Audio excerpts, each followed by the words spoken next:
Ang pag-uusapan naman natin ngayon ay ano ba ang gamit ng hashtags?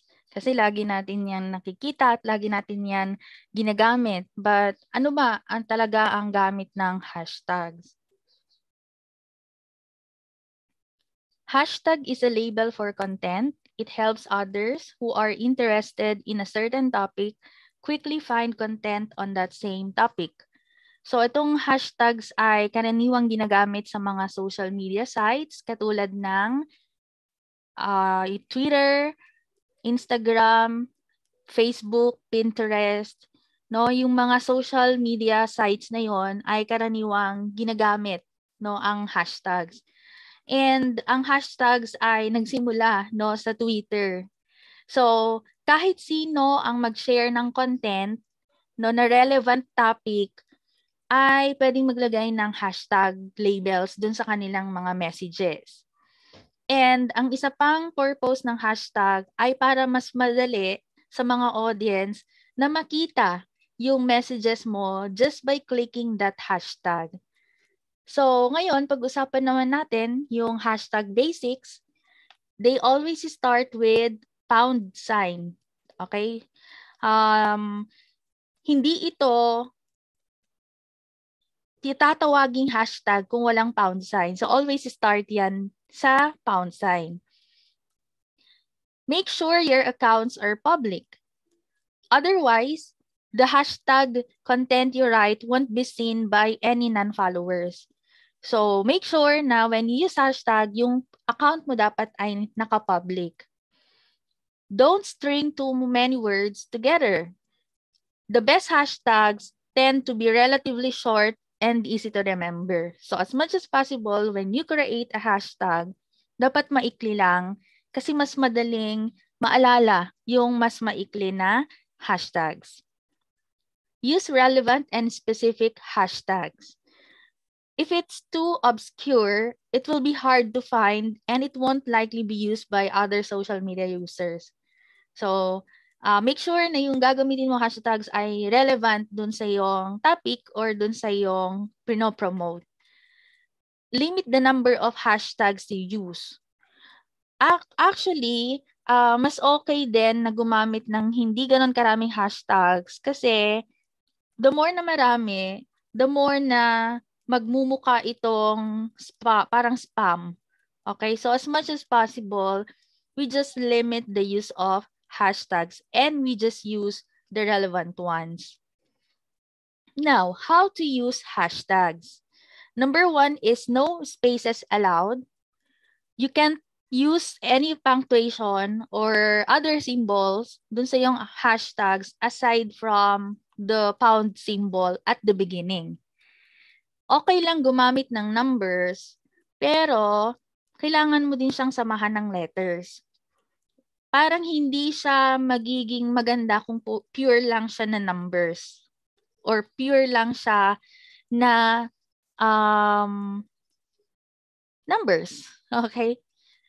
Pero may mga hashtags na pure lang na letters, that's fine. But if you use pure numbers, parang hindi ganon kaganda yung labas ng hashtags. Number 2, start with the pound symbol. Yes, that's what I have mentioned earlier, that you have to use the pound sign at the beginning of your hashtags. Number 3, create your own hashtag. Usually, you add it to the end of your messages. But you could also add hashtags anywhere in the message or in the captions that make sense as long as it's readable. Okay? Pwede hindi lang siya sa dulo, kundi pwede rin siya sa gitna for as long as readable yung hashtag na yun. Number 4, make hashtags unique. You could find yourself on the receiving end of a cease and desist letter or with the social platform taking action for violating someone's trademark name if the issue is taken to extremes. So the rule here is when you create a hashtags, no, unique hashtags, you have to do extra research. Kasi baka mamaya ay yung ginamit mo na hashtag naisip mo lang yon, akala mo unique siya, yung pala may gumagamit na ng iba, no, gumagamit na ng iba, and trademark pala siya, so magkakaroon ka pa dyan ng violation. So that's something we don't want to happen. So you have to make an extra research dun sa mga ginagawa mo na mga hashtags. You can use general terms like hashtag sales, hashtag marketing, hashtag travel. Yung mga yon, those are general. And no one owns a general topic hashtag. Number 5, make hashtags easy to remember and understand. As much as possible, you keep hashtags as short as possible. That's especially important for Twitter, no? Kasi 'di ba may limited character count ang Twitter. And the best hashtag is an understandable word, phrase, or abbreviation. So don't use a very, very long hashtag kasi mahihirapan yung audience mo or yung other social media users to read the hashtags.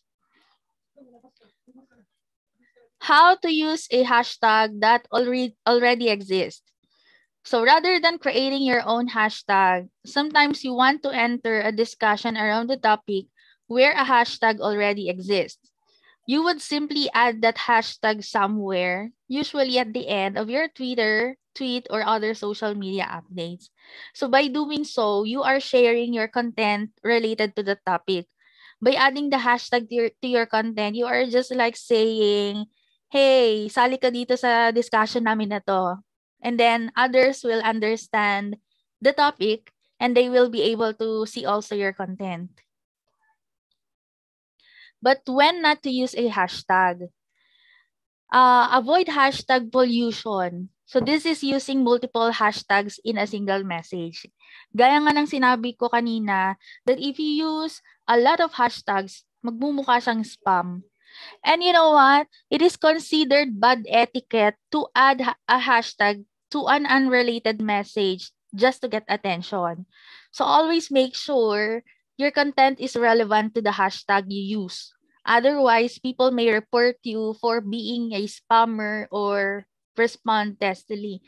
So, dapat naman ay relevant talaga yung hashtags na gagamitin mo and don't ever use hashtags which are not relevant to your content. So, why do we use hashtags? Number 1 is increase engagement with your followers. Okay, so I'll be showing you some examples. Ayan. So, to increase your engagement with your followers, you have to use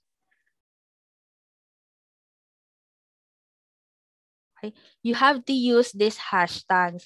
So, pag may nakita sila na hashtag, no, na hashtag na ginamit mo, so magkakaroon ng greater engagement by boosting your brands or yung social media engagement through likes, shares, comments, and new followers. So I would like to take this as an example. So dito sa Twitter, may makikita ka dito na trends for you. So may mga hashtags dito, no? May mga hashtags dito na trending. Let's say ito, Lazada PH 1212. So this one is currently yung trend, no? This is the current trend kasi December 12, okay, 12/12 Lazada. So they use this hashtag. So when you click this, you would see other contents na gumamit ng hashtag na ito. And from here, pag click ito ng social media users, it will lead them to other posts or other content na ginamit itong hashtag na ito. This is an example. So, ang gumawa nito ay si Lazada Philippines. Okay? Ginamit niya itong hashtag na to. But if you scroll down, you will see others who are using the same hashtags. Okay? The same hashtags and hindi naman si Lazada ang nag-post nun. So, other social media users. Ayan. So, you would see here, they also use hashtag Lazada PH1212. So, everything related sa Lazada PH1212 dito mo makikita. Another is build brand awareness with branded hashtags. So I will show you an example. This is an example, MAC Cosmetics. So they are using hashtags which will build their brand, okay, using these branded hashtags. Example, ito, MAC Hypnotizing Holiday. Hashtag MAC Holiday. So when you click that, you will see other relevant posts tungkol dun sa hashtag na ginamit nila. And most of the results ay tungkol sa MAC Cosmetics. Check natin. So, ayan. Meron din naman dito na other, no? Pero, other person, no? Or as other social media user ang gumamit, pero related pa din sa product ng MAC Cosmetics. So, that's how they build their branded hashtags. Another, number 3, is to show support for social issues.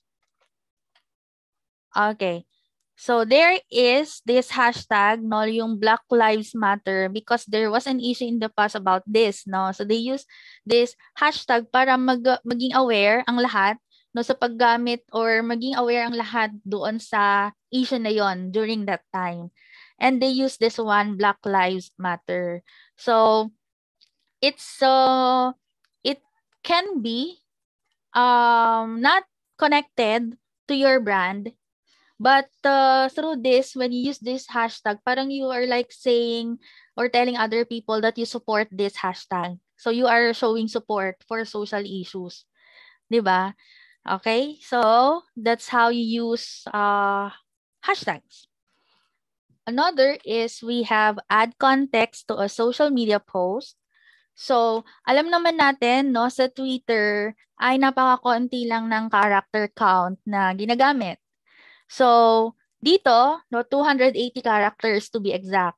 So, instead of using a very, very long captions, they just use, nung 2019 to, they just use some emojis dito, tapos ginamit nila yung hashtag na hashtag Apollo 50th.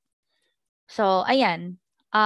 Dito pa lang sa hashtag, malalaman mo na that they are celebrating their 50th anniversary of the Apollo 11 moon landing in July 2019.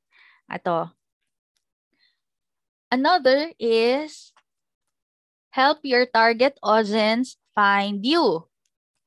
So, I will give you an example. Let's say I would like to use hashtag photography. So, let's say yung aking brand ay related sa photography. So, when I use hashtag photography, ayan, may makikita ka dito na everything related sa photography. Okay, so you will see post here.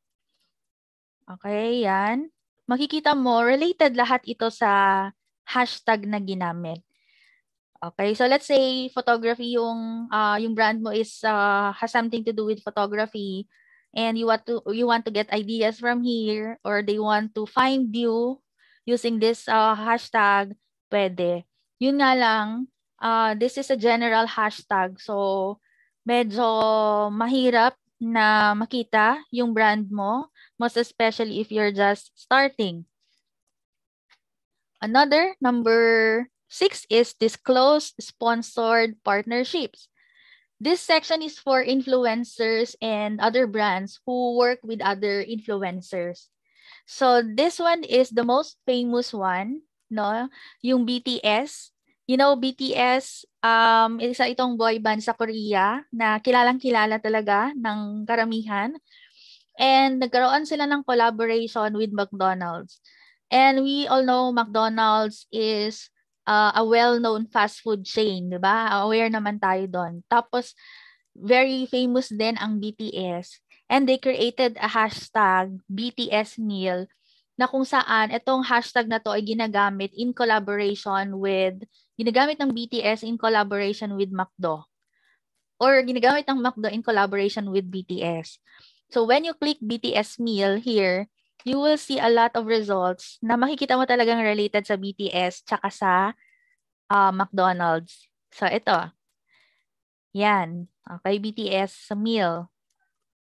So, BTS and McDonald's. So, that's how they use disclose sponsored partnerships.